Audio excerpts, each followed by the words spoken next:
Lewis Hamilton starts on pole position for the Monaco Grand Prix, lining up alongside Sebastian Vettel on the front row of the grid. Pierre Gasly replaced Daniel Kvyat for the Monaco Grand Prix and did an incredible job to get into Q3. Williams have moved up the field in the Monaco Grand Prix. They look like they're going to be ahead of McLaren here. The pace looks to be good for Williams and hopefully going to be on for some points here today. Renault and Sauber look like they're going to be the backmarkers at the Monaco Grand Prix. They're going to really struggle to get any sort of points here this weekend. Lewis Hamilton stuck his silver arrow on pole just ahead of Sebastian Vettel's prancing horse.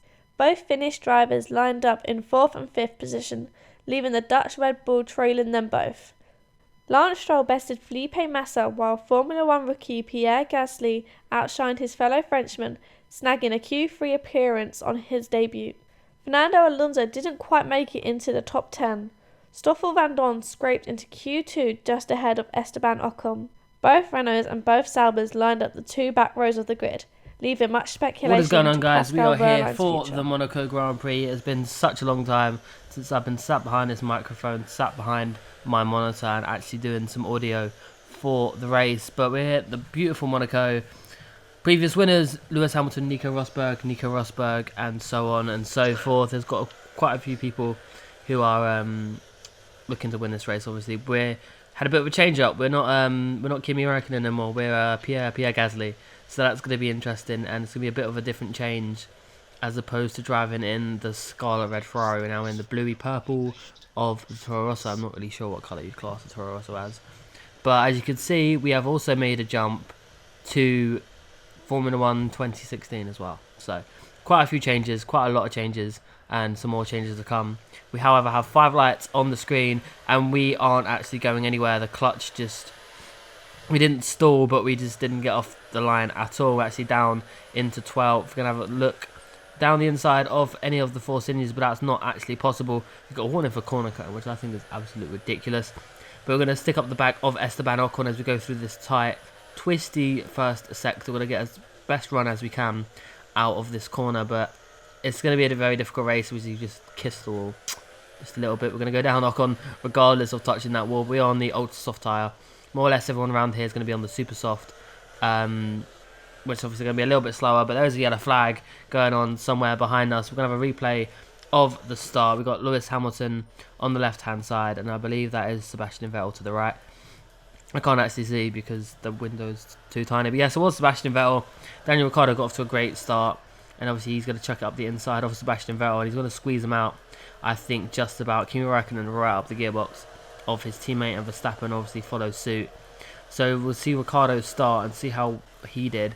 His initial launch wasn't that great, but obviously under braking, Hamilton blocked off Vettel a little bit, which obviously gave Daniel Ricciardo a clean one straight up and past the Ferrari. We're going to have a look at a replay of our start, and we were just revving the engine, but we just didn't put it in gear, so I'm not sure what happened there. Esteban Ocon, the guy that we was ended up following, you can see right now he's just going to go to the inside and he's just going to absolutely chuck it down everyone. He's by far the best start out of anyone was him, but we've got Lance Stroll now.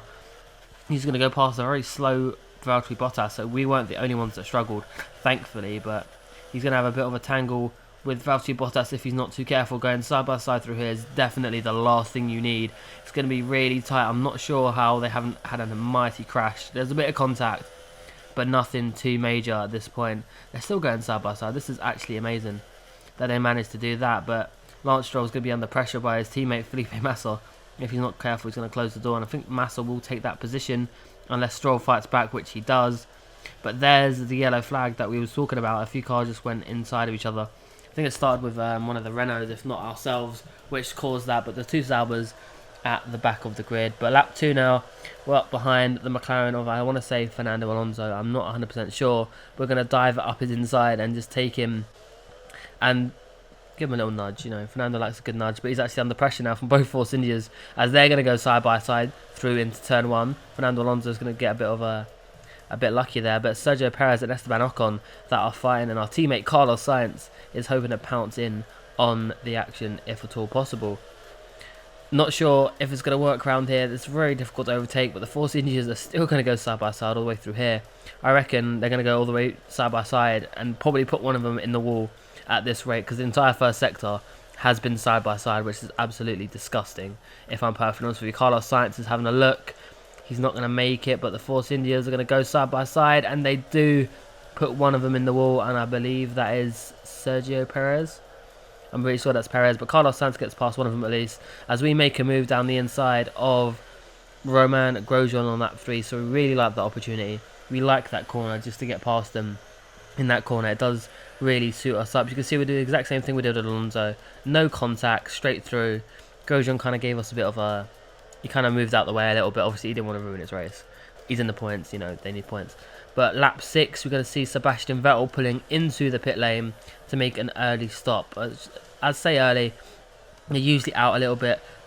Before that, we've got Valtteri Bottas just behind, also in the pit lane. We've got the Red Bull of, I want to say, Max Verstappen coming into the pits as well. So there's quite a bit of action going on as we now jump to lap 7. We're going to take it into the pit lane. So not that far off, you know, one lap different. Hamilton's obviously pitted, I believe, as we saw the Mercedes out. And Daniel Ricciardo's coming out just behind Lewis Hamilton. But there goes a Force India of, I think, Sergio Perez. So that means that Daniel Ricciardo is going to be stuck behind Sergio Perez, as well as our teammate is going to have a little bit of a look, I think. If he manages to go past him here, I'd be very impressed. But sadly, he doesn't make the move.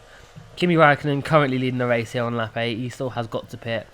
But obviously, he is on the super soft tyre. He's got a very, very close Red Bull, not too far away from him. I'm not sure who that is, in all honesty. It could be anyone at this point. But I'm going to move on to lap 9, and we'll have a look at Lance Stroll coming into the final corner, and we actually do get the job done, just nipping down his inside, and I'm pretty sure we just went past the pit board, but we're going to overlook that. Anyway, Max Verstappen has come into the pit lane. He blinks at lap 9. He's going to be behind his teammate of Daniel Ricciardo, and there is, I believe, Sebastian Vettel, so he's going to be behind Max Verstappen, and the Force India, I think, is just ahead, but Sebastian Vettel's going to give it a go coming in to the first sector. He's actually got him done while our teammate is bumping wheels with Valtteri Bottas, but I can't see Carlos Sainz holding on too long to Valtteri Bottas as they're coming in to everyone's favourite hairpin on the track. There's a bit of brake dust coming off of Carlos Sainz, but nonetheless, Valtteri Bottas does eventually get past our teammate, as we're actually going to cruise up to the back of our teammate now. We're actually going to go down the inside and very deep. We're lucky that we didn't actually push him into the wall there, because that would have been very ugly and very bad for our first race with the Toro Rosso team. But lap 10, about nearly halfway through the race, we're going to have a look at the battle that is ahead of us, and it's Sergio Perez in 4th, who I don't think has pitted yet. He's holding up Ricciardo, Vettel, Verstappen and Valtteri Bottas very, very nicely for us. So as long as Sergio can keep doing that for as long as he can, then obviously we're going to be very, very grateful that he can do that. And hopefully we can catch up to this train and possibly get ahead of some of them, if not all of them. That would be absolutely fantastic. Lap 12, though, we have Fernando Alonso actually in the lead of this race at the moment, but he's got Lewis Hamilton behind, who has made a pit stop. Fernando Alonso, alas, hasn't made his stop yet, so he's going to come into the pit lane at the end of this lap. He's going to turn right and take his McLaren to the pit stop. So that releases Lewis Hamilton into the race lead, as long as Kimi hasn't pitted yet. Speak of the devil, there goes Kimi. So Kimi's gone back out into 2nd place. Currently, Lewis Hamilton leading the race. He did start on pole, so I'm pretty sure there's odds on to win the race, especially around this track. But you can see he's out ahead of Max Verstappen. And there's the Force India. And you're going to see him pull off into the pit lane. And that's Sergio Perez out of the way for the rest of the team. But like I said, Lewis Hamilton back out in front of this race. P1, he's going to be happy with that, especially he needs to get his championship off to a better start than he has done. He hasn't done phenomenally. Obviously, Kimi's been doing a good job, but with our help, that doesn't count.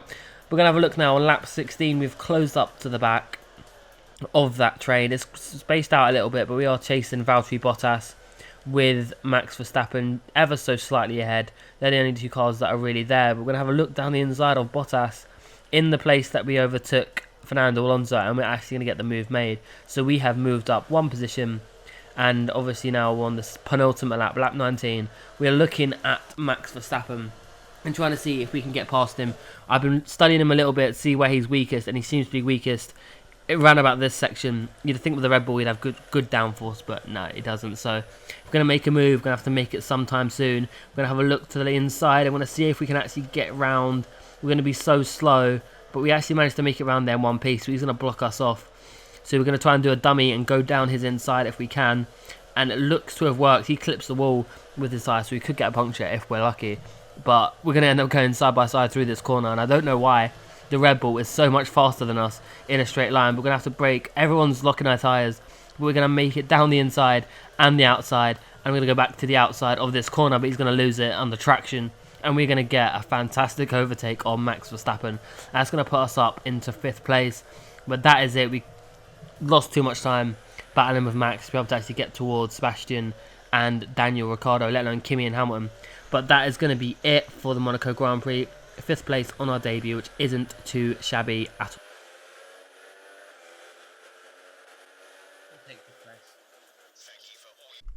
An incredible race from Lewis Hamilton. He converted his pole position at Monaco into a race victory at one of the most prestigious tracks in the world. He'll be incredibly happy with that result. Kimi Raikkonen and Daniel Ricciardo made up the podium. They'll be happy with those points here today, but is it going to be enough for them to challenge Lewis Hamilton in the next couple of rounds? One of the best debut races we've seen in modern Formula 1, Pierre Gasly comes 5th position on his debut. He'll love that, especially at Monaco.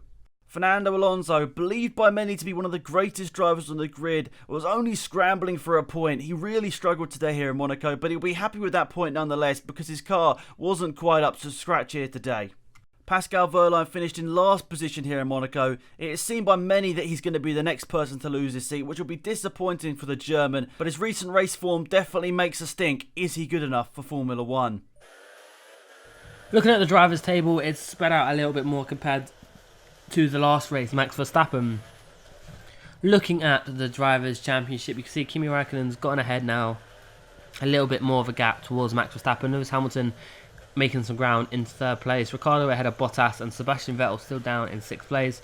Romain Grosjean ahead of both Force Indias and also the McLaren of Fernando Alonso. Carlos Sainz not doing too bad. We're not on the top 12 yet, but I'm pretty sure we'll get there soon at the way we're going. Red Bull Racing are 1 point ahead now of Ferrari in the Constructors' Championship. Mercedes gaining some more ground, so it's going to be very tight between the top 3. Haas only 8 points ahead of McLaren, and you can see the bottom from 8th place all the way up to 4th. It's rather quite tight, especially from 6th to 4th. You know, it's very tight in that area. But hopefully with the points we're doing with Gasly, you know, we'll be able to get there and get some more points. But that has been it for this video, guys. I hope you enjoyed it. If you have, please leave a like. And in the next video, guys, it shouldn't be as long. I'll see you then. Bye-bye.